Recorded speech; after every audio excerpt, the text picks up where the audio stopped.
వార్త 8వ అధ్యాయం 12వ వచనం ఒకసారి చదువుకుందాం. యోహాను సువార్త 8వ అధ్యాయం 12వ వచనం. మరలా యేసు, నేను లోకమునకు వెలుగును, నన్ను వెంబడించువాడు చీకటిలో నడవక జీవపు వెలుగు కలిగి ఇండునని వారితో చెప్పాను. ఆమేన్. చిన్న వాక్య భాగము దేవుడు దీవించిన గాక. ప్రార్థన చేసుకుందాం. మా మంచి దేవుడు యేసయ్య, నీకే వందనాలు, స్తోత్రాలు. అద్భుతకరుడివి, ఆశ్చర్యకరుడివి తండ్రి. చెప్పబడిన సాక్ష్యములను బట్టి నీకు వందనాలు, స్తోత్రాలు ప్రభువా. చిన్న మందగా కూడి తండ్రి నీ వాక్య ధ్యానానికి సిద్ధపడుతూ ఉండగా తండ్రి నన్ను సిలువ చాటును మరుగుపరుచుకోమని ప్రార్థిస్తూ ఉన్నాను. వాక్యంలోని మర్మాలు మేము అర్థం చేసుకోవడానికి తండ్రి నీ కృపను మీరు మాకు దయచేయండి. వాక్యము వింటున్నటువంటి ప్రతి ఒక్క బిడ్డను కూడా మీరు బలపరచమని ప్రార్థిస్తూ ఉన్నాం. విన్నటువంటి వాక్య భాగం మా జీవితాల్లో ఫలించే భాగ్యాన్ని మీరు మాకు దయచేయమని నజరేయుడైన యేసు నామమున ప్రార్థించి వేడుకొంచున్నాము తండ్రి. ఆమేన్. హల్లెలూయా. సరే, గడిచిన వారము ఒక వాక్యం చదువుకున్నాం. ఏ వాక్యం ధ్యానించుకున్నాం? పోయిన వారం జ్ఞాపకం ఉంది ఎవరికన్నా? ప్రభు వల్లప్పుడు ఒక వాక్యం ధ్యానం చేసుకున్నాం. ఏం వాక్యం అది? అయ్యయ్యో, ఏం వాక్యము? జీవాహారము నేనే. పోయిన వారం మనం చదువుకున్న వాక్యము జీవాహారము నేనే. అక్కడ ఒక మాట మీకు చెప్పాను ఉపోద్ఘాతంలో. మొదటిగా యేసుక్రీస్తు ప్రభులు వారు యోహాను సువార్తలో 7 సందర్భాలలో నేనే నేనే అని పలుకుతారు. ఎన్ని సందర్భాల్లో? 7 సందర్భాలు. అయితే పోయిన వారం మనం జీవాహారము నేనే అని ప్రభువు పలికిన మాటను ధ్యానం చేసుకున్నాం. అయితే ఈ వారము మరొక మాట యోహాను సువార్త 8వ అధ్యాయంలో ప్రభు అంటున్నారు. రెండో మాట ఏంటి? నేను లోకమునకు వెలుగును. నేను లోకమునకు వెలుగును. కాబట్టి ఇప్పుడు ప్రభువు లోకానికి వెలుగు, ఈ మాటని ఈ మధ్యాహ్న కాల సమయంలో మనం ధ్యానం చేసుకుందాం. ఈ యొక్క అధ్యాయంలో చూసినట్లయితే యోహాను సువార్త 8వ అధ్యాయంలో మొదటి 11 వచనాల్లో గనక మనం గమనించినట్లయితే ఈ 11 వచనాల్లో మనకు కనపడే విషయం ఏమిటి అంటే యేసుక్రీస్తు ప్రభులు వారు ఒలీవల కొండకి ప్రార్థనకి వెళ్ళి ఉదయకాల సమయంలో కొండ దిగి కిందకు వచ్చారు. అయితే కొండ దిగి కిందకు వచ్చినటువంటి యేసుక్రీస్తు ప్రభులు వారి దగ్గరికి వ్యభిచారంలో పట్టుబడినటువంటి ఒక స్త్రీని తీసుకురావటం జరుగుతుంది. అయితే ఆ స్త్రీని గురించి అందరూ అడుగుతూ ఉంటారు కదా ప్రభువుని, బోధకుడా ఈమె వ్యభిచారంలో పట్టుబడిందయ్యా, ఈమెని రాళ్లతో కొట్టి చంపమని మోషే ధర్మశాస్త్రము సెలవిస్తుంది కదా, మరి కొడదామా రాళ్లతో అంటే ప్రభు అంటారు, మీలో పాపము లేనటువంటి వాడు మొదటిగా రాయి వేయండి అంటారు. అంటే అందరూ వెళ్ళిపోతారు అక్కడి నుంచి.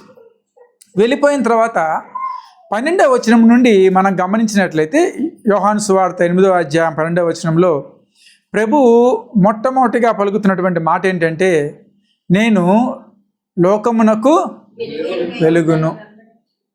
ఆయనే లోకానికి వెలుగు అంటుంది. ఈ మాటలు ప్రభు ఎక్కడ చెప్తూ ఉన్నారంటే యెరూషలేము దేవాలయంలోకి వెళ్ళిన తర్వాత ప్రభు మాట్లాడుతూ ఉన్నారు. మొదటిగా ఒలీవల కొండ మించి కిందకి వచ్చిన ప్రభు దేవాలయంలోకి వెళ్ళకముందు వ్యభిచారంలో పట్టుబడినటువంటి స్త్రీ గురించి విషయాలుంటే దేవాలయంలో ప్రభు మాట్లాడినటువంటి మాటల్లో మొట్టమొదటి మాట మనకేం కనిపిస్తుందంటే నేను లోకమునకు వెలుగును. ఆయనే లోకానికి వెలుగు. అయితే ప్రభు లోకానికి వెలుగు అనే మాట యోహాను సువార్త 1వ అధ్యాయంలో కూడా మనకు కనిపిస్తూ ఉంది. ఆయన ఈ లోకానికి వచ్చినప్పుడు ఎలా వచ్చారట? యోహాను సువార్త 1వ అధ్యాయము 4వ వచనం 5వ వచనం చూద్దామా? అదే అధ్యాయంలో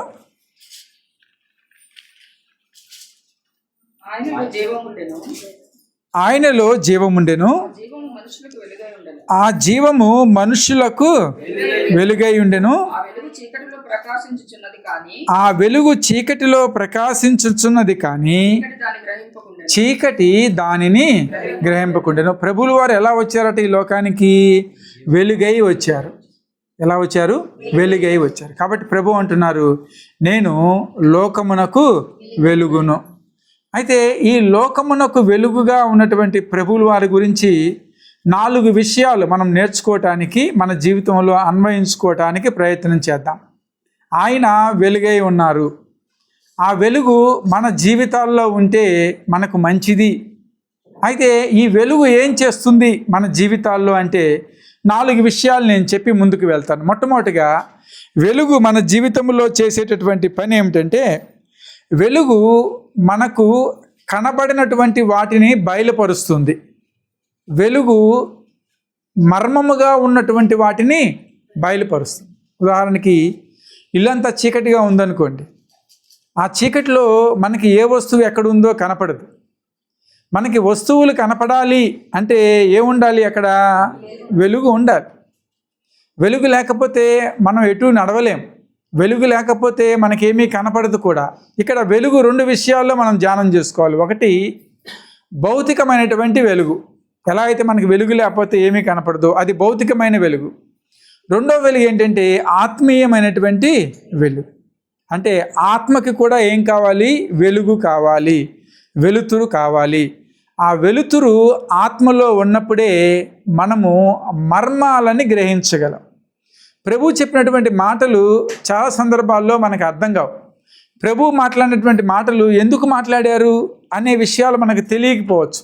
ఎందుకు మనకు తెలియట్లేదు అంటే, ఆ మర్మము బయలుపడాలి అంటే ఏముండాలి? మనలో వెలుగు ఉండాలి. కాబట్టి వెలుగు మనలో ఉన్నప్పుడు మర్మాన్ని మనం గ్రహించగలం. వెలుగు మనలో ఉన్నప్పుడు దేవుని యొక్క వాక్యం ఏమిటో మనకు అర్థమవుతుంది. వెలుగు మనలో ఉన్నప్పుడు మనమేమిటో మనకి అర్థమవుతాం. మనమేమిటో మనకి అర్థమవుతాం. చాలాసార్లు మనమేమిటో మనకే తెలియదు. ఏం చేయాలి, ఏం చేస్తున్నాం, ఏం చేయాలనుకుంటున్నాం అనే విషయాల్లో చాలా సందర్భాల్లో మనం సందిగ్ధత, అంటే ఏం చేయాలో తెలియదు అనే స్థితిలో ఉండిపోతాం. దేన్ని బట్టి అంటే మనకే మనలో ఏమున్నాయో తెలియట్లేదు. కాబట్టి దేవుని యొక్క వెలుగు ఏం చేస్తుందట? మనలో ఉన్నటువంటి ఆ యొక్క లోపాలను మనకి బయలుపరుస్తుంది. 2, దేవుని యొక్క వెలుగు మనకి తెలియనటువంటి మర్మాలను తెలియపరుస్తుంది. 3, దేవుని యొక్క వెలుగు మనమేమిటో మనకి చూపిస్తుంది. మనమేమిటో మనకి చూపిస్తుంది. కాబట్టి దేవుడు అంటూ ఉన్నాడు, నేను లోకమునకు వెలుగును. ఆ వెలుగు నీలో ఉంటే నువ్వేమిటో నీకు చక్కగా అర్థమవుతుంది. మనల్ని మనం స్పష్టంగా చూడగలం, మనం స్పష్టంగా అర్థమవుతాం. ఇదే విషయము ఇక్కడ యోహాను సువార్తలో మనకి తెలియపరచబడి ఉంది. చాలాసార్లు మనం చేసే తప్పులు మనకు అర్థం కావు. మనం అనుకుంటాం మనం వెళ్తున్నటువంటి మార్గము సరైందే అని. మనం అనుకుంటాం మనం వెళ్తున్నటువంటి మార్గంలో అన్నీ బాగానే ఉన్నాయని. కానీ మనం వెళ్ళే మార్గము సరైందో కాదో, 2, మనము సరైన మార్గంలో వెళ్తున్నామో లేదో తెలియని స్థితిలో ఎప్పుడు ఉంటామంటే దేవుని యొక్క వెలుగు మనలో లేనప్పుడు. కాబట్టి దేవుని యొక్క వెలుగు మనకేం తెలియపరుస్తుంది అంటే మనలో ఉన్నటువంటి లోపాలను తెలియపరుస్తుంది, మనలో ఉన్న పాపాలను తెలియపరుస్తుంది, మనలో ఉన్నటువంటి పాప స్వభావాన్ని తెలియపరుస్తుంది, మనలో ఉన్నటువంటి చేయకూడని క్రియలను తెలియపరుస్తుంది, మనలో ఉన్నటువంటి చూడకూడనటువంటి చూపునది తెలియపరుస్తుంది. హల్లెలూయా. కాబట్టి మన వ్యక్తిత్వము వెలిగించబడాలి, మన వ్యక్తిత్వము సరిగ్గా ఉండాలి అంటే మనకి దేవుని యొక్క వెలుగు తప్పనిసరిగా అవసరమై ఉన్నది. యెషయా ప్రవక్త ఒక మాట అంటాడు. యెషయా గ్రంథము 6వ అధ్యాయము 2వ వచనం. యెషయా గ్రంథము 6వ అధ్యాయం 2వ వచనం ఒకసారి చూద్దాం. ఆయనకు పైగా శరాపులు నిలిచి ఉండివి, ఒక్కొక్కరికి 6 రెక్కలు ఉండెను. ప్రతివాడు 2 రెక్కలతో తన ముఖమును రెండింటితో తన కాళ్ళను కొద్దిగా ముందుకు వెళ్దామా? యెషయా గ్రంథము 6వ అధ్యాయం 5వ వచనం చూడండి ఒకసారి. అయ్యో, నేను అపవిత్రమైన పెదవులు గలవాడను. నేను అపవిత్రమైన పెదవులు. అందరు తీసారా? యెషయా గ్రంథము 6వ అధ్యాయం 5. చక్కగా చదవాలి, అందరు తీస్తే మనం చదువుకుందాం. 6వ అధ్యాయము 5వ వచనం. ఇక్కడ దీనికి ఉన్నటువంటి ముందున్నటువంటి భాగం ఏంటంటే యెషయా ప్రవక్త ఒక దర్శనం కలిగింది. ఏం కలిగింది? దర్శనం. ఆ దర్శనంలో ఆయన ఏం చూస్తున్నాడంటే అత్యున్నత సింహాసనం మీద ఆసీనుడై ఉన్నటువంటి ప్రభువుని, దేవాది దేవుని చూస్తూ ఉన్నాడు. ఎప్పుడైతే ఆ దర్శనము యెషయా ప్రవక్తకి కలిగిందో యెషయా ప్రవక్త అనుకుంటూ ఉన్నాడు. ఇక్కడ 5వ వచనం చదువుదాం.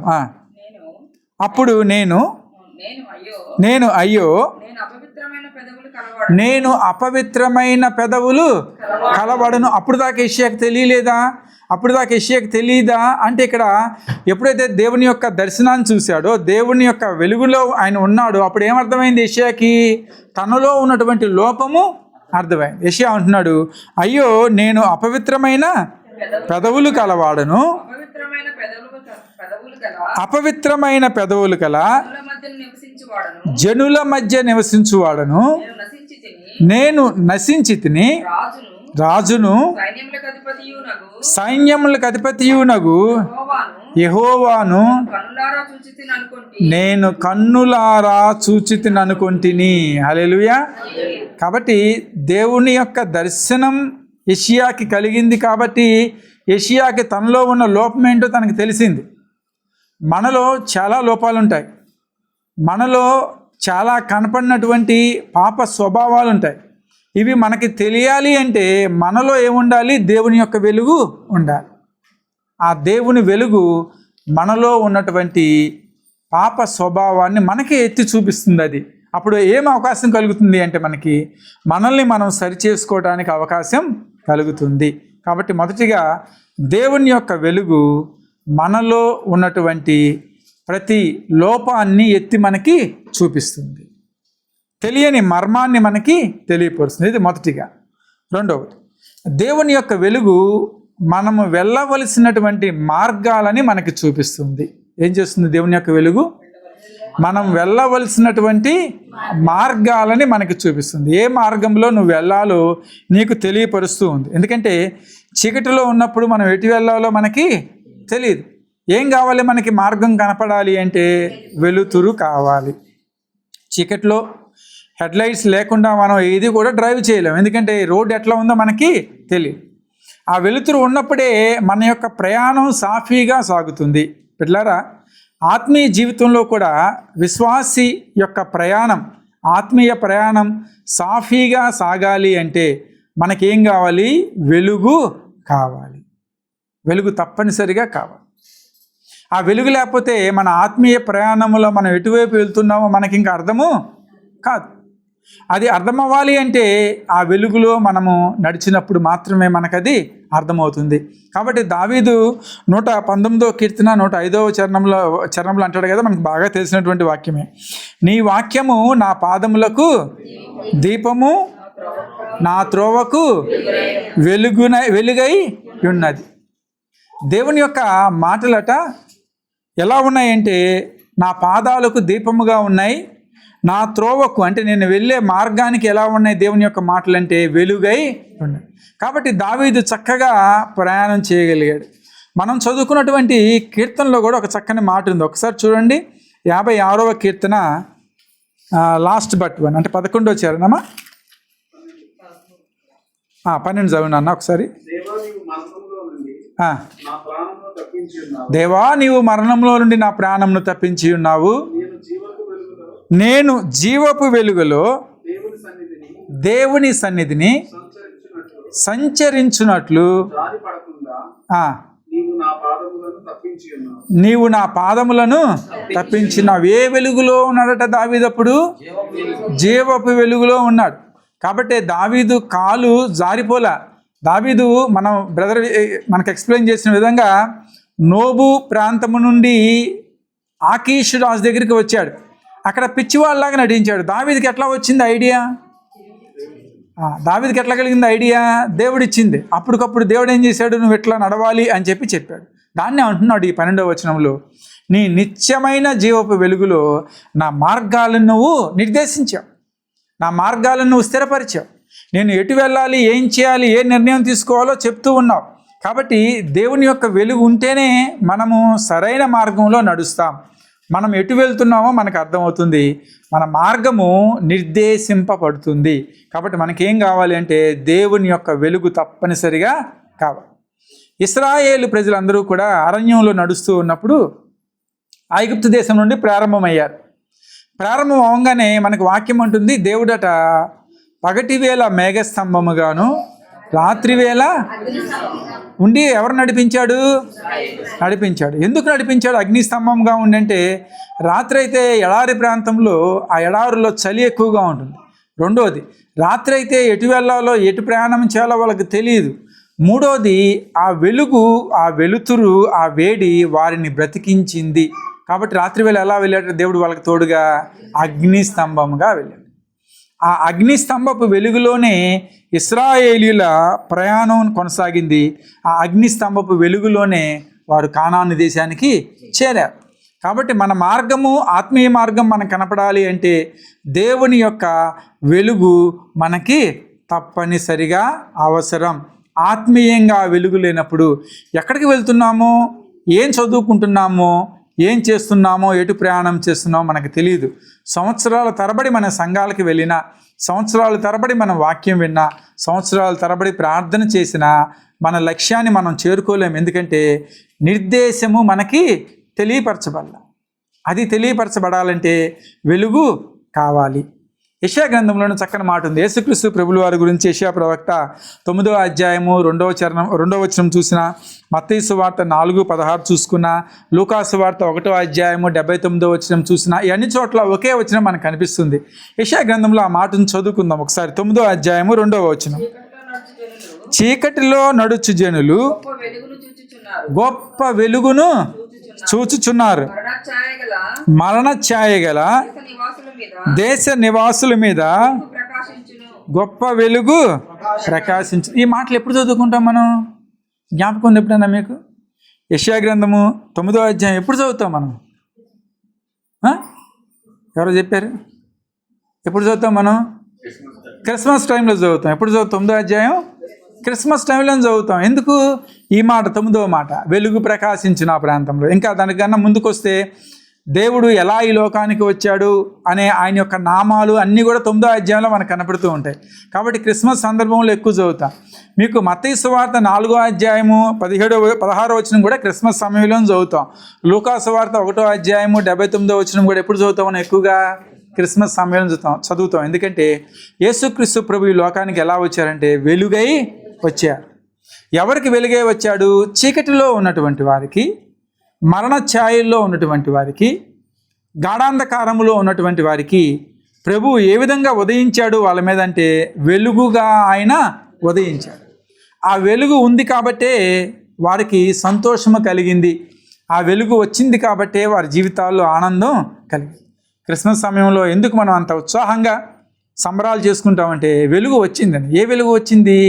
దేవుని యొక్క వెలుగు వచ్చింది. హల్లెలూయా. మత్తయి సువార్త 4వ అధ్యాయము 16వ వచనంలో ఇంకా విశదీకరంగా అంటూ ఉంటారు కదా, బబులేను దేశము, నఫ్తాలి దేశము, గలిలయ దేశము చీకటిలో ఉన్నటువంటి సమయంలో ప్రభువుల వారు ఆ యొక్క ప్రాంతాలకి వెలుగుగా వచ్చారు అని మత్తయి సువార్త 4:16 మనకు తెలియపరుస్తుంది. కాబట్టి దేవుని యొక్క వెలుగు ఉంటేనే మన మార్గాలు మనకు కనపడతాయి. దేవుని యొక్క వెలుగు ఉంటేనే మనము స్థిరంగా ఎటు వెళ్తున్నామో మనకి అర్థమవుతుంది. కాబట్టి ఎన్ని విషయాలు చెప్పాను నేను మీకు? 2 విషయాలు. మొదటిగా ఏంటిది? దేవుని యొక్క వెలుగు మనకి బయలుపరుస్తుంది, కనపరుస్తుంది, మర్మాలను తెలియచేస్తుంది. రెండో విషయం నేర్చుకున్నాం, దేవుని యొక్క వెలుగు మనకి మార్గాలని చూపుతుంది. ఎటు వెళ్ళాలి, ఏ నిర్ణయం తీసుకోవాలో మనకి ప్రతి అంశంలో కూడా చక్కని మార్గం చూపిస్తుంది. కొన్ని సందర్భాల్లో మన జీవితాల్లో సమస్యల్లో ఉన్నప్పుడు, ఇరుకులో ఉన్నప్పుడు, ఇబ్బందులు ఉన్నప్పుడు ఒక నిర్ణయం తీసుకుంటే ఆ నిర్ణయం చక్కగా మన జీవితంలో పనిచేయాలి అంటే దేవుని యొక్క వెలుగులో ఉంటే మంచి నిర్ణయాలు మనం తీసుకోగలం. మూడో విషయము, దేవుని యొక్క వెలుగు ఏం చేస్తుందంటే నిద్రమత్తులుగా ఉన్నటువంటి మనల్ని మేల్కొలుపుతుంది. ఏం చేస్తుంది? మేల్కొలుపుతుంది. సహజంగా నిద్రపోతున్న వాళ్ళకి వెలుతురంటే అసలు పడదు కదా. వెలుతురంటే పడుతుందా? పడదు. ఎందుకంటే మంచి నిద్రలో ఉన్నాం అనుకోండి, ఎవరో వచ్చి కట్టను తీసారో లేదా లైట్ వేసారు, ఎంత చిరాకు ఉంటుందో తెలుసా? బాగా చిరాకేస్తుంది. ఎందుకంటే నిద్రలో ఉంటే ఆ వెలుతురు కళ్ళ మీద పడిందంటే అసలు ఇంకా డిస్టర్బ్ అయిపోతాం. ఎందుకంటే చీకటిలో ఉన్న వాళ్ళకి ఎక్కడే బాగుంటుంది? చీకటే బాగుంటుంది. ఇప్పుడు వెలుగు వచ్చింది అంటే ఆ మత్తు అనేది వదిలిపోతుంది. వెలుగు వచ్చింది అంటే చీకటి అనేది పారద్రోలబడుతుంది. వెలుగు వచ్చింది అంటే ఆ సాతాను క్రియలు జరగవు. వెలుగు వచ్చింది అంటే మన యొక్క సమస్యలకి పరిష్కారం అనేది దొరుకుతుంది. కానీ నిద్రపోతున్న వారికి, మత్తులుగా ఉండేవారికి, చీకటి పనులు, దుష్కార్యాలు చేసేవారికి ఏమి ఇష్టం ఉండదు అంటే వెలుగు ఇష్టం ఉండదు. ఎందుకంటే వెలుగు వారిని మేల్కొలుపుతుంది కాబట్టి. దేవుని యొక్క వెలుగు మనల్ని మేల్కొలుపుతుంది. ఒకవేళ నిద్రపోతూ ఉన్నావేమో, ఒకవేళ నువ్వు చీకటిలో ఉన్నావేమో, ఒకవేళ నీలో దుష్కార్యాలు ఉన్నాయేమో, ఒకవేళ మనలో ఆ పాప స్వభావాలు ఉన్నాయేమో, అవన్నీ వెళ్ళిపోవాలి అంటే ఏం కావాలి? మనకి వెలుగు కావాలి. ఆ వెలుగు మాత్రమే మనల్ని మన యొక్క చీకటి క్రియల నుండి బయటికి తీసుకొని వస్తుంది. నికోదేముతో యేసుక్రీస్తు ప్రభుల వారు సంభాషిస్తూ ఉన్నారు. యోహాను సువార్త 3వ అధ్యాయం మనం చూసినట్లయితే సుదీర్ఘమైన సంభాషణ నికోదేముతో ప్రభుల వారు చేస్తూ ఉన్నారు. నికోదేము ఎవరు అంటే ఈయన ధర్మశాస్త్రాన్ని బోధించేటటువంటి వ్యక్తి. దేన్ని బోధిస్తాడు ఆయన? ధర్మశాస్త్రాన్ని బోధించేటటువంటి వ్యక్తి, గొప్ప పండితుడు. యేసుక్రీస్తు ప్రభుల వారిని కలుసుకోవడానికి రాత్రికాల సమయంలో ఆయన దగ్గరికి వచ్చారు. వచ్చినప్పుడు యేసుక్రీస్తు ప్రభుల వారికి నికోదేముకి సుదీర్ఘమైన సంభాషణ యోహాను సువార్త 3వ అధ్యాయంలో మనకు కనిపిస్తుంది. ప్రభుల వారు మొట్టమొదటిగా నికోదేముతో అంటూ ఉన్నారు కదా, ఆత్మతోనూ నీటిలోనూ బాప్తిజం పొందితే కానీ వాళ్ళు పరలోక రాజ్యం చూడలేరు అని చెప్పి నికోదేముతో చెప్తూ ముందుకు వెళుతూ వెలుగును గురించి ప్రభువు మాట్లాడుతూ ఉన్నారు. యోహాను సువార్త 3వ అధ్యాయము 19వ వచనము 20వ వచనం చూద్దాం ఒకసారి. వెలుగు లోకములోనికి వచ్చెను కానీ తమ క్రియలు చెడ్డవైనందున మనుష్యులు వెలుగును ప్రేమింపక చీకటినే సహజంగా మనుషులు దేన్ని ప్రేమించారట? అప్పుడు చీకటినే ప్రేమించారు. చీకటి అంటేనే చాలా ఇష్టం వాళ్ళకి. చీకటి అంటేనే వాళ్ళకి చాలా అభిమానం. వెలుతురు అంటే వాళ్ళకి ఇష్టం లేదు. కాబట్టి ప్రభు అంటూ ఉన్నారు, వెలుగు లోకానికి వచ్చింది కానీ వారి యొక్క క్రియలు ఎలాంటి క్రియలట? చెడ్డ క్రియలు అయి ఉన్నాయి. ఈ చెడు క్రియలకు అలవాటు పడినటువంటి వారు, పాప క్రియలకు అలవాటు పడినటువంటి వారు, చెడు మార్గంలో నడిచేటటువంటి వారు, వాళ్ళు దేన్ని ఇష్టపడరు అంటే నీతిని వాళ్ళు ఇష్టపడరు. అరే నువ్వు చేస్తుంది తప్పు అని చెప్తే వాళ్ళకి ఇష్టం ఉండదు. నువ్వు వెళ్తున్న మార్గం సరైంది కాదు అని చెప్తే వాళ్ళ కోపం వస్తుంది. ఎందుకంటే వాళ్ళు దేన్ని ఇష్టపడరు? వెలుగుని ఇష్టపడరు. బిడ్డలారా, దేవుడు వెలుగై ఈ లోకానికి వచ్చాడు. ప్రభు అంటూ ఉన్నారు, వారి యొక్క క్రియలు చెడ్డవై ఉన్నందున ఇంకనూ వారు దేన్ని ఇష్టపడలేదు? వెలుగుని వాళ్ళు ప్రేమించట్లా. ఇంకా దేని మీద ప్రేమ ఉంది? దేని మీద మక్కువ ఉంది? దేని మీద అభిమానం ఉంది? ఇంకా అంటే చీకటి మీదే వారికి అభిమానం, చీకటి మీదే ప్రేమ ఉంది. చీకటినే ఇష్టపడుతూ ఉన్నారు. ఎందుకంటే వారు ఆ చీకటిలోనే కొనసాగాలి అని చెప్పి కోరుకుంటూ ఉన్నారు. 20వ వచనంలో అదే అధ్యాయము, ప్రతివాడును వెలుగును ద్వేషించును. వెలుగు అంటే వాళ్ళకి ఇష్టం ఉండదట. వెలుగంటే వాళ్ళు చిరాకు పడతారు. వెలుగంటే అస్సలు ఒప్పుకోరు. వెలుగంటే అసలు ముందుకు అడుగువేరు. ఎందుకంటే వాళ్ళకి చీకటి అంటేనే ఎక్కువ అభిమానం. అంత మాత్రమే కాదు, తన క్రియలు కనపడకుండునట్లు వెలుగునొద్దకి. ఎందుకంటే వెలుగులోకి వస్తే ఏం బయటపడతాయి? మనం చేసే క్రియలు ఏంటో మనకి బయటపడతాయి. మొదటి భాగంగా నేను మీకు చెప్పాను, దేవుని యొక్క మర్మాలు మనం తెలుసుకోవాలన్నా, మన యొక్క వ్యక్తిత్వం మనకి తెలియాలన్నా వెలుగు దగ్గరికి మనం రావాలి. ఆ వెలుగు ఏం చేస్తుందట? మనలో ఉన్న దుష్కార్యాలని, మనలో ఉన్న చీకటిని, మనలో ఉన్నటువంటి నిద్రమత్తుని మేల్కొల్పి మనల్ని బలపరుస్తుంది, మనల్ని ఆయన కొరకు నిలబెడుతుంది.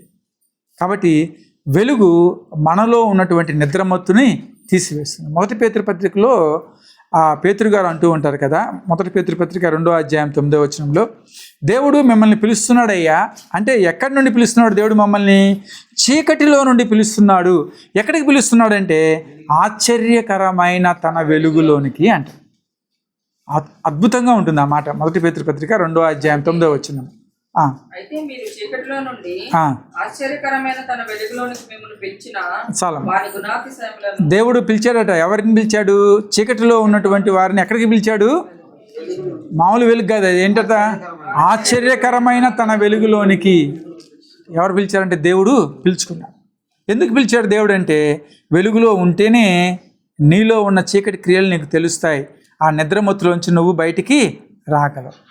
ఆ వెలుగు లేనప్పుడు, ఆ చీకటిని ఇష్టపడుతూ ఉన్నప్పుడు, ఆ చీకటిలోనే మనం కొనసాగాల్సినటువంటి చేస్తున్నటువంటి దుష్కార్యాలను కొనసాగించే ప్రమాదం ఉంది. కాబట్టి వెలుగు మనల్ని మేల్కొలుపుతుంది.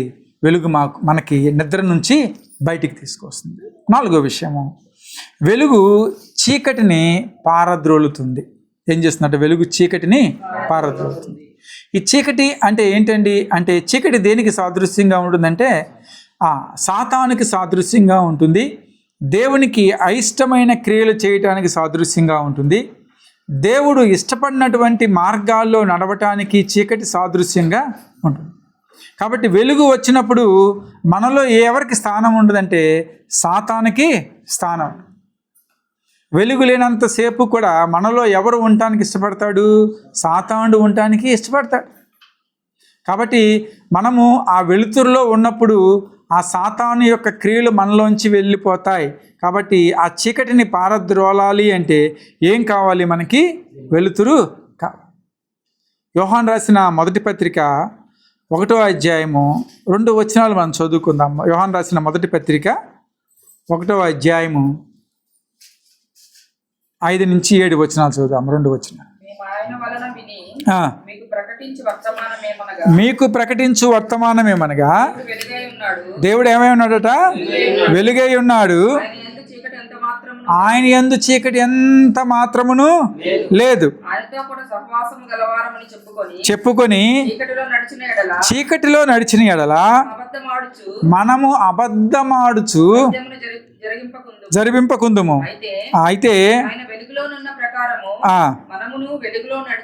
నడిచిన ఎడల మనము అన్యోన్య సహవాసము గలవారమై ఉందుము. అప్పుడు ఆయన కుమారుడైన యేసు రక్తము ప్రతి పాపము నుండి మనల్ని పవిత్రులుగా చేయను. కాబట్టి చీకటి పోవాలి, మనలో వెలుగు రావాలి, సాతాను క్రియలు వెళ్ళిపోవాలి అంటే దేవుని యొక్క వెలుగులో మనం నిలబడాలి. దేవుని యొక్క వెలుగు ప్రతి విశ్వాసకి కూడా అవసరం. కాబట్టి ప్రభు అంటున్నారు, నేను లోకమునకు వెలుగై ఉన్నాను. నేను లోకమునకు వెలుగై ఉన్నాను. ఆ వెలుగులో కనుక మనం ఉంటే మన జీవితాలు కట్టబడతాయి, మన బ్రతుకులు మారతాయి. దేవుడు వచ్చినప్పుడు ఈ లోకానికి వెలుగుగానే వచ్చారు. ఇందాక అదే చదువుకున్నాం. యోహాను సువార్త 1వ అధ్యాయంలో 4-5 వచనాలు మనకేం తెలియపరుస్తున్నాయి అంటే లోకానికి ఎలా వచ్చారంటే దేవుడు వెలుగే వచ్చారు. ఆయన లోకంలో ఉన్నంతసేపు వెలుగుగానే ఆయన ఉన్నారు. లోకంలో ఉన్నంతసేపు ఎలా ఉన్నారు? ఆయన వెలుగుగానే ఉన్నారు. కాబట్టి యోహాను సువార్త 9:5 అంటారు కదా, నేను ఈ లోకంలో ఉన్నప్పుడు లోకమునకు వెలుగును అని చెప్పారు. యోహాను సువార్త 9:5 నేను లోకంలో ఉన్నప్పుడు ఎలా అట? లోకానికి వెలుగు. ప్రభు దగ్గరికి ఒక పుట్టు గుడ్డివాడిని తీసుకొచ్చారు. యోహాను సువార్త 9వ అధ్యాయంలో మనకు కనపడే అంశం. వాడు ఎప్పటి నుంచి గుడ్డివాడు? పుట్టినప్పటి నుంచి గుడ్డివాడు. వాడిని తీసుకొచ్చి ప్రభువుని అడుగుతారు కదా ప్రశ్న, ఆ యేసయ్య వీడు గుడ్డిగా పుట్టడానికి వీడు చేసిన పాపమా, వీళ్ళ తల్లిదండ్రులు చేసిన పాపమా అని చెప్పి ఎవరిని అడిగారు? యేసుక్రీస్తు ప్రభువుని అడిగారు. అడిగితే ఆ సందర్భంలో ప్రభు మాట్లాడుతూ అంటారు, నేను వెలుగిచ్చేవాడిని, నేను లోకమునకు వెలుగునై ఉన్నాను అని చెప్పి 9వ అధ్యాయం 5వ వచనంలో పలుకుతారు. వాడిని వెంటనే ఏమంటారంటే, నువ్వు వెళ్ళి సిలోయమును కోనేరులో నీ కళ్ళు కడుక్కొనిరా అంటారు వాడిని. 7వ వచనంలో 9:7 వాడు వెళ్ళి ఏం చేస్తాడు? సిలోయము అనే కోనేరులో వాడి కళ్ళు కడుక్కొని వస్తాడు. వచ్చిన తర్వాత ఏం జరిగింది? వాడికి చూపు గలవాడై వచ్చి. అంతకుముందు చీకటిలో ఉన్నాడు. ప్రభు దగ్గరికి వచ్చినప్పుడు ప్రభు ఏమిచ్చారు? వాడికి వెలుతురునిచ్చాడు. కాబట్టి వాడి చూపు చక్కగా కనపడసాగింది. సిలోయమును కోనేరులోకి వెళ్ళి కళ్ళు కడుక్కొని రాగానే వెంటనే ఏం పొందుకున్నాడు? వాడు చూపు పొందుకున్నాడు. దేవుని దగ్గరికి వస్తే మనకేం కలుగుతుంది? చూపు కలుగుతుంది. దాన్ని బట్టి ప్రభు అంటున్నారు కదా ఇక్కడ, నేను ఈ లోకములో ఉన్నప్పుడు లోకానికి ఏంటట? ఆయన వెలుగై ఉన్నారు. దేవుడు వెలుగుగా వచ్చారు. దేవుడు లోకానికి వెలుగై ఉన్నారు. ఆయన లోకాన్ని వెలిగించారు. కానీ మనుషులు ఏం చేయలేదట? ఆ వెలుగుని వాళ్ళు గుర్తించలే. ఎవరు గుర్తించలేదు? మనుషులు ఆ వెలుగు గుర్తించలే. యేసుక్రీస్తు ప్రభుని విమర్శించిన వాళ్ళు ఉన్నారు. యేసుక్రీస్తు ప్రభుని ప్రశ్నలు అడిగిన వాళ్ళు ఉన్నారు. యేసుక్రీస్తు ప్రభువుని నువ్వు చెప్పే సాక్ష్యమా సరైందా అని అడిగినటువంటి వారు ఉన్నారు. యేసుక్రీస్తు ప్రభుని తృణీకరించినటువంటి వారు ఉన్నారు. వారందరూ చేసిన పని ఏంటంటే ఆ వెలుగుని గుర్తించక చీకటిలోనే వాళ్ళు ఉండిపోయారు. చీకటిలోనే బ్రతకడానికి ఇష్టపడ్డారు. చీకటిలోనే నడవటానికి ఇష్టపడ్డారు. ప్రభు వెలుగై వచ్చారు, ఈ లోకాన్ని వెలిగించారు. కానీ మనుష్యుడు ఆ వెలుగుని గుర్తించలేకపోయారు. మనుషుడు వెలుగుని గుర్తించలేకపోయారు కాబట్టి ప్రభు అంటారు వాళ్ళతో, జాగ్రత్త, నేను ఇంకా కొంతకాలమే మీ మధ్య ఉంటాను, తర్వాత నేను వెళ్ళిపోతాను అని ప్రభు పలుకుతూ ఉన్నారు. ఆయన సిలువకి అప్పగించుకోవటానికి సిద్ధపడుతూ ఉన్నటువంటి సందర్భంలో యోహాను సువార్త 12వ అధ్యాయం నుంచి మనం చదువుకుంటూ వెళ్తే ప్రభువులు వారు తనను తాను సిలువకు అప్పగించుకోవడానికి సిద్ధపడుతూ ఉన్నారు. మొట్టమొదటిగా ఆయన బేతనియాకు వచ్చినప్పుడు మరి ఏం చేసింది, సేరున్నర అత్తరు ఆయన పాదాల మీద పోసి ఆయన పాదాలు జుట్టుతో ఇలా నిమిరిందట. అయితే అక్కడ అడుగుతారు కదా శిష్యులు, ఇస్కరియోతు యోధా అంటాడు, ఎందుకమ్మా అంత అత్తరు వేస్ట్ చేసావు, అది కొద్దిగా సొమ్ము అమ్మి దీన్ని మనకు పెట్టుకోవచ్చు అంటే ప్రభు అంటారు అక్కడ, లేదు, నా భూస్థాపన నిమిత్తం మొదటగా ఏం చేసింది, ఆమె నన్ను అభిషేకించింది. ప్రభు అక్కడి నుంచే తాను వెళ్ళవలసిన మార్గాన్ని శిష్యులకు చెప్తూ వచ్చాడు. యోహాను సువార్త 12వ అధ్యాయంలో, నేను వెళ్ళాలి, నేను వెళ్ళే సమయం ఆసన్నమైనది, నేను మీ దగ్గర నుంచి వెళ్ళిపోతూ ఉన్నా, కానీ ఇప్పుడు మీరు చేయవలసిన పని ఏంటంటే ఇప్పటికైనా సరే మీరు ఆ వెలుగుని గ్రహించండి అంటారు. ఆ వెలుగు ఇంకా కొంతకాలమే మీ మధ్యలో ఉంటుంది, ఆ వెలుగు మీ మధ్య నుంచి వెళ్ళిపోతుంది అని చెప్పి ప్రభు చెప్పిన మాటలు మనకి యోహాను సువార్తలో కనపడతాయి. యోహాను సువార్త 12వ అధ్యాయం మనం చూసుకున్నట్లయితే 35, 36 వచనాలు ఒకసారి చూడండి. 35, 36.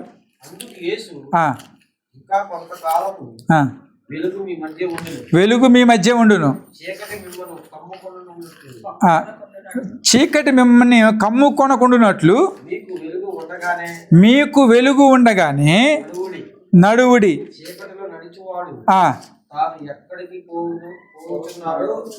ఎరుగడు.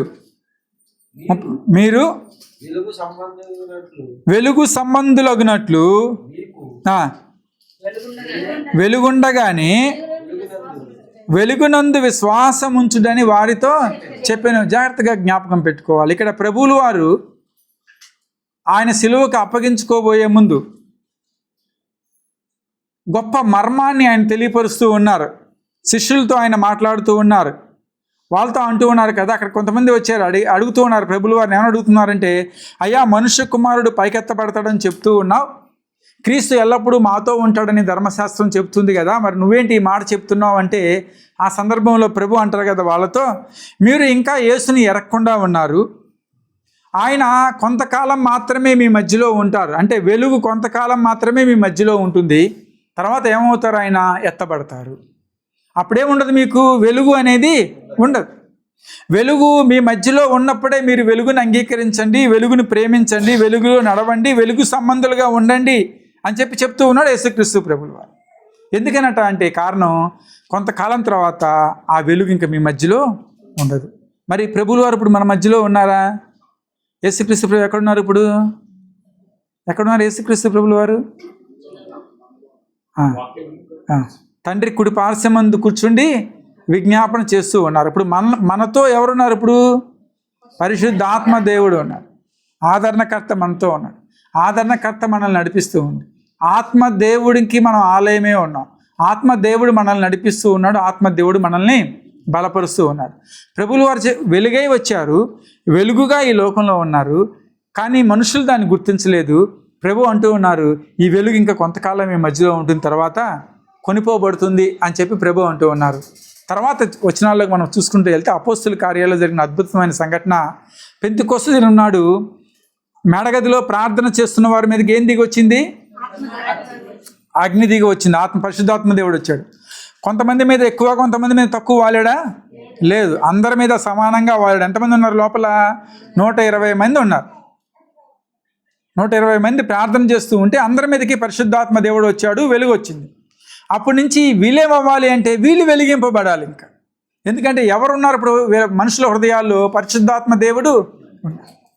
మత్తయి సువార్త 5వ అధ్యాయంలో ప్రభు అంటారు, అక్కడ కొండ మీద ప్రసంగంలో ఒక చక్కని మాట చెప్తున్నాడు. చూడండి ఒకసారి మత్తయి సువార్త 5వ అధ్యాయంలో ధన్యతల తర్వాత 2-3 వచనాలు చదువుదాం. మత్తయి సువార్త 5వ అధ్యాయం 13వ వచనం ఉందాం.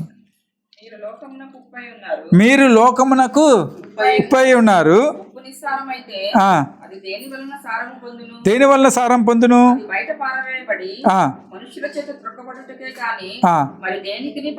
పనికిరాదు. ఇది దేని గురించి, దేనికి ఉపమానంగా చెప్తున్నారు? మీరు లోకానికి ఉప్పై ఉన్నారు. లోకానికి ఉప్పై ఉన్నారు. తర్వాత వచ్చిన మీరు లోకమునకు, ఇంతకుముందు ప్రభు అన్న మాట ఏంటి? యోహాను సువార్త 8వ అధ్యాయం 12వ వచనంలో నేను లోకమునకు వెలుగై ఉన్నాయి. ప్రభు ఇక్కడే ఉన్నారు కొండ మీద ప్రసంగంలో. మీరు లోకమునకు వెలుగై ఉన్నారు. రెండింటికి ఉన్నటువంటి సారూప్యం ఏమిటి అంటే, యేసుక్రీస్తు ప్రభులు వారు తాను పంపినటువంటి ఆ యొక్క ఆదరణకర్త పరిశుద్ధాత్మ దేవుడు వెలుగుగా మనలో ఉన్నాడు. కాబట్టి మనం ఎలా ఉండాలి? లోకానికి వెలుగై ఉండాలి. అసలు ముందు మనం వెలిగించబడితే లోకానికి మనం వెలిగిస్తాం. కొవ్వొత్తిని పెట్టాం. కొవ్వొత్తిలోంచి వెలుతురు రావాలంటే ముందుగా ఎవరు వెలిగింపబడాలి? కొవ్వొత్తి వెలిగించబడాలి. కొవ్వొత్తి అక్కడ నుంచోబెట్టండి. దాంట్లోంచి వెలుతురు రావాలంటే మొదటగా ఎవరు వెలిగించబడాలి? అప్పుడే పక్కననే వెలుగుతాయి, లేదంటే వెలగవు కదా. కాబట్టి ముందుగా మనం వెలిగితే ఇతరులను మనం వెలిగిస్తాం. మనలో వెలుతురు ఉంటే ఇతరులకు మనం వెలుతురుని అందిస్తాం. మనలో జ్ఞానం ఉంటే ఇతరులకు మనం జ్ఞానాన్ని అందిస్తాం. మనకి శక్తి ఉంటే ఇతరులకు మనం సహాయం చేయగలుగుతాం.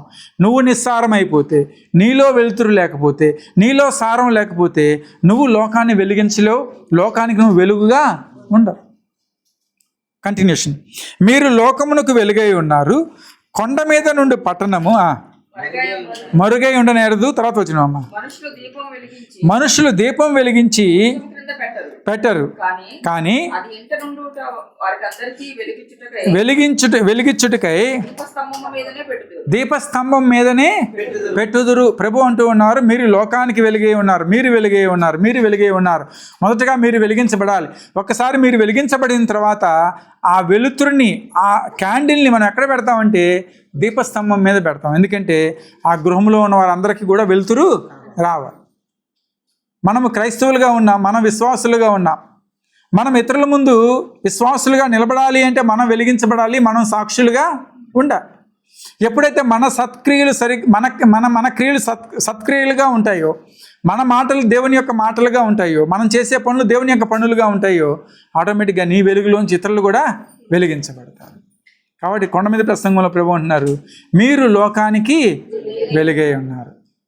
ఆ వెలుగు మనలో ఉంటే, మనము వెలిగించబడి ఉంటే, ఆ వెలుగుకి మనము మూలమై ఉంటే మనం ఏం చేయగలమంటే మనలో ఉన్న సాతాన్ని మనం తీసివేయగలం. మనలో ఉన్న చీకటిని మనం పారద్రోలగలం. మన యొక్క మార్గాలు మనం చూడగలం స్పష్టంగా. మనమేమిటో మనం తెలుసుకోగలం. ఎప్పుడు అంటే నువ్వు వెలిగించబడినప్పుడు, నీలో వెలుగు ఉన్నప్పుడు. ఈ వెలుగు ఎవరి ద్వారా వస్తుందంటే ప్రభువు ద్వారా ఈ వెలుగు వస్తుంది. దాన్ని బట్టి ప్రభువు అంటూ ఉన్నారు, నేను లోకమునకు వెలుగై ఉన్నా.